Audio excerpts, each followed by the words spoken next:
Let me be brutally honest with you. You don't lack discipline. You lack a reason to be disciplined. Every morning, you wake up tired. Not because life is hard, but because your life feels directionless. You try motivation.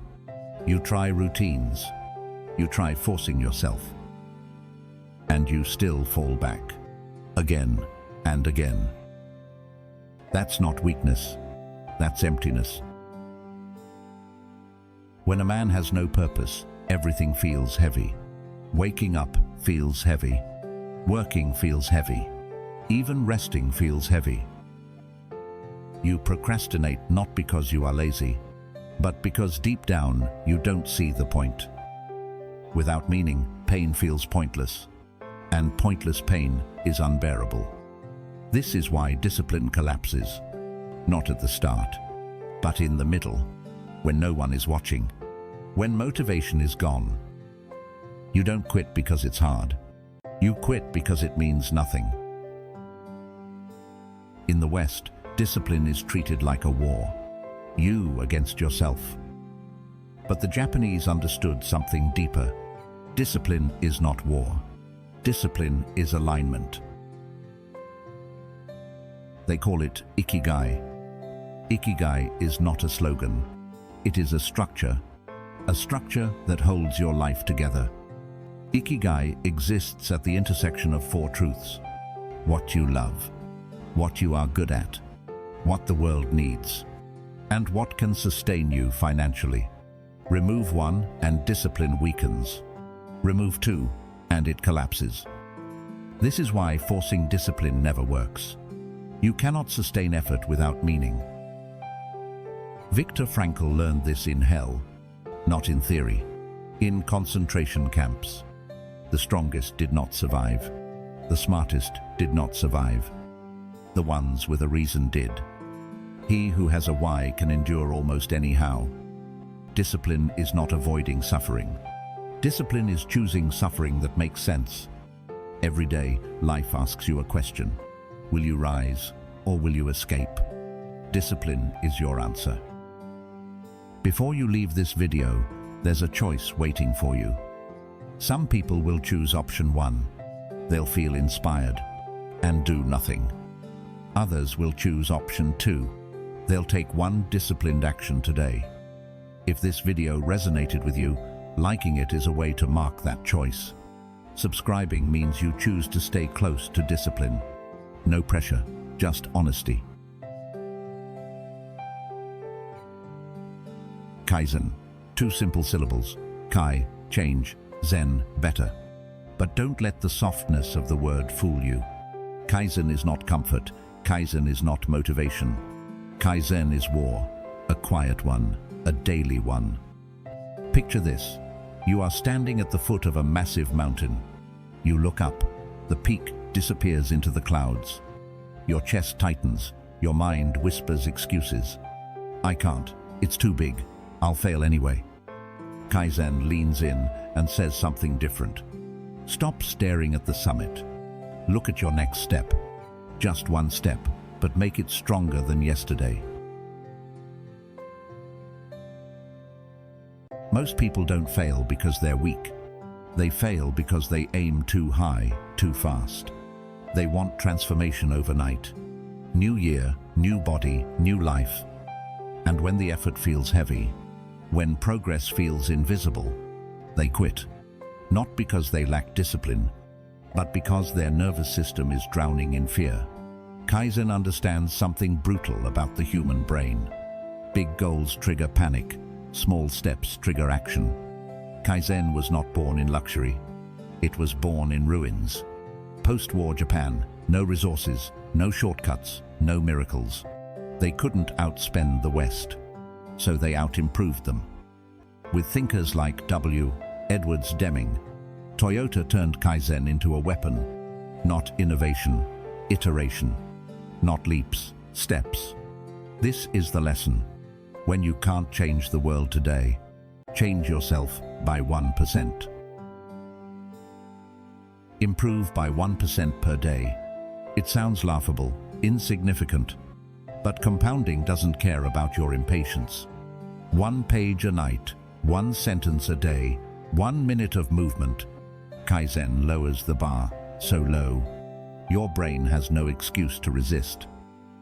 Plan, do, check, act. Kaizen has no finish line. Standards exist only to be surpassed. Today's best becomes tomorrow's baseline. Kaizen does not ask, who failed? It asks, which system allowed this? Remove fear, invite honesty. This is why Kaizen needs everyone. Life is flow, waste is friction. Cut waiting, cut excess, cut nonsense. Focus energy only where value lives. You are not broken. You are unfinished. Like kintsugi pottery, Kaizen fills cracks with gold. Slowly, deliberately, relentlessly. Don't fear slow progress. Fear standing still. Shoshin. You think you already know, and that is exactly when you stop growing. Not because you are wrong, but because you are closed. The world does not reward confidence without curiosity. It rewards those who stay empty enough to learn. In Zen philosophy, this state has a name. Shoshin, the beginner's mind. Not ignorance, not weakness, but the discipline of never assuming you have arrived. Most people don't fail because they lack talent. They fail because they stopped listening. They hear an idea once, maybe twice. They apply it briefly, and then they label it as known. Discipline, I know that already. Focus, nothing new. Patience, basic advice. This is how sharp minds slowly go dull. Not overnight, but day by day through quiet arrogance. Knowledge without humility does not free you. It traps you. The Stoics understood this deeply. Epictetus warned, "It is impossible for a man to learn what he thinks he already knows."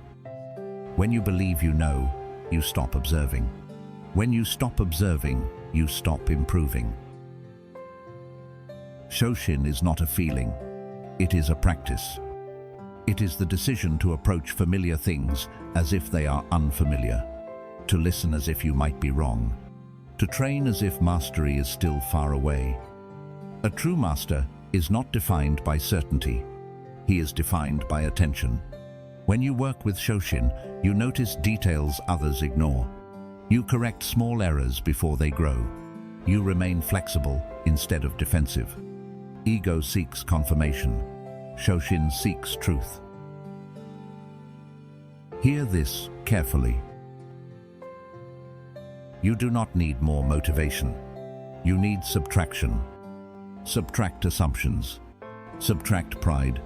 Subtract the story that says you are already good enough. Go back to zero. Not because you are weak, but because zero is where growth begins. Practice your craft as if you are being watched for the first time. Ask questions even when you think you know the answers. Treat every repetition as refinement, not boredom. This is how longevity is built. This is how excellence survives success. Comment 1 if you live with beginner's mind every day.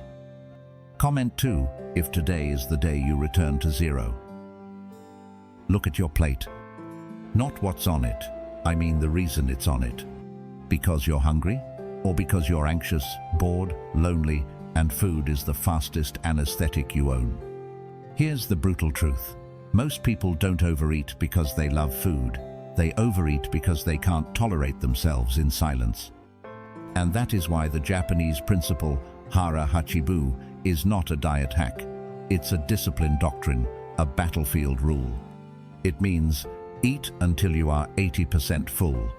Stop before comfort becomes captivity. You think this is about rice and soup? No.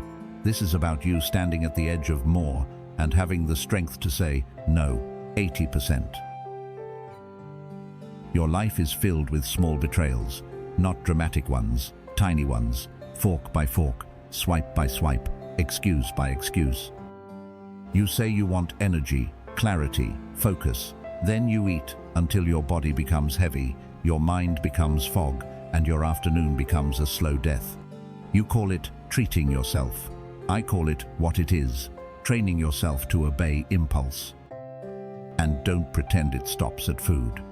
The same weakness that says one more bite says one more episode, one more scroll, one more drink, one more lie. You live in a world engineered to keep you consuming. The algorithm doesn't want you strong. The supermarket doesn't want you disciplined. The snack aisle doesn't want you free. And when you always go to 100%, you don't become satisfied. You become numb. Full stomach, empty discipline. Then you wake up and wonder why you can't keep promises, why your workouts die, why your goals feel like a language you once knew but forgot. Because every time you practice more, you rehearse surrender. Every time you practice stop, you rehearse command. Now listen closely. HARA HACHI isn't starvation, it's precision. It's the decision to leave the table with power still in your hands. Stoics called it temperance, self-restraint, not because pleasure is evil, but because slavery to pleasure is. No, 80% is a training ground, a daily rehearsal of sovereignty. Because the moment you could continue, and you don't, that moment becomes proof. You are not owned. Here's the weapon. You don't wait until you're full. You stop when you're satisfied, but still light. You learn the difference between hunger and habit, between need and noise. Practically, it looks like this. 1. You slow down. Chew like a disciplined person, not a chased animal. 2. Halfway through, you stop for 10 breaths. Count them. 10. 3. You measure the truth in your body. Am I still hungry, or am I reaching for comfort? 4. You leave a small margin, not because you can't, because you choose not to. That margin, those last 20%, is where discipline lives. That's the gym, that's the forge, that's the place your identity is built. And yes, your brain will protest. It will whisper, finish it, don't waste it. So you answer like a commander. I don't waste food, I waste weakness. Put the rest away, save it, give it, but do not use waste as a leash around your neck. This is the moment. The plate is in front of you.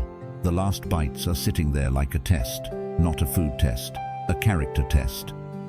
Most people fail it without noticing. They finish automatically, like a machine that can't stop itself.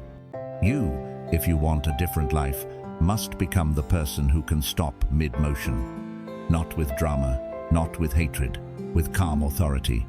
Because the disciplined person isn't the one who eats perfectly. It's the one who can say, enough. And here's the cinematic truth.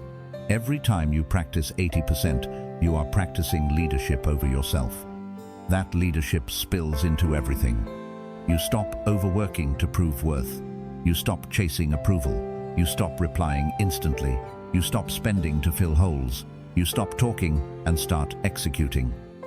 The man or woman who can leave 20% on a plate can leave 20% of nonsense in their life.